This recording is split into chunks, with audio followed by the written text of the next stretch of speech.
Урок родного языка в Зуйской школе. Дети рассказывают домашнее задание на крымско-татарском. Активно тянут руки и отвечают на вопросы преподавателя. Белое покрывало, что окутало всю землю. Что это? Снег! Неоценимое духовное богатство – любовь к своей родине. В переплетении с правилами и формулами в школе имени Сейтнафеси Итвелиева прививают именно такие нравственные ценности. В обычных спортивных залах воспитывают настоящих чемпионов, на уроках – победителей олимпиад и талантливых, но совсем юных художников. Миллетін гизлеме, тылыны унутма. Дамарда кырымлык алканын курутма. В гармонии рождается искусство. Школьники участвуют в конкурсах чтецов. Тут почти 300 детей. Несмотря на крымско-татарский язык обучения, школа многонациональная. Каждую перемену у меня шум.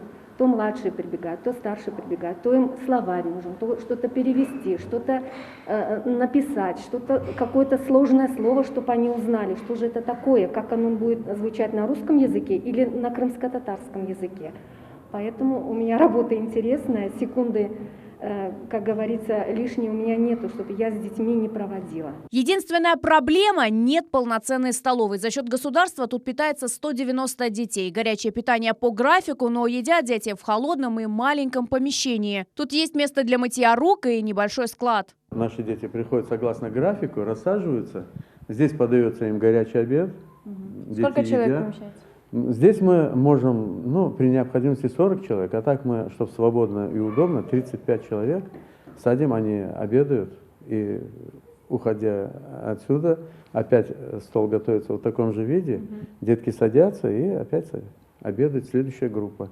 Итак, с самого основания. Ранее хотели оборудовать столовую, но, по словам администрации школы, это дорого и долго. Они видят самое оптимальное решение вопроса в строительстве модульного пункта приема пищи. В школьном дворе целый ансамбль из зданий. К ним хотят добавить еще одно.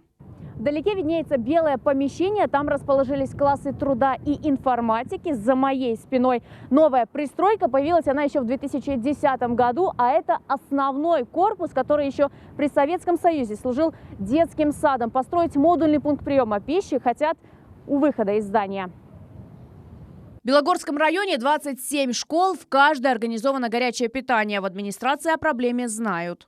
На повестке дня администрации района будет, при наличии дополнительных средств, в дальнейшем финансирования, возможно, будет рассмотрение этого вопроса. Для того, чтобы на территории Зуйской школы появился пункт приема пищи в более современном виде. За дополнительной информацией можно обратиться к директору школы. Его номер вы видите на своих экранах. Если у вас возникла проблема и вы хотите, чтобы о ней узнал весь Крым, звоните и пишите нам. Эльмас Аблакимова и Аким Бекиров. Телеканал Милет, Белогорский район.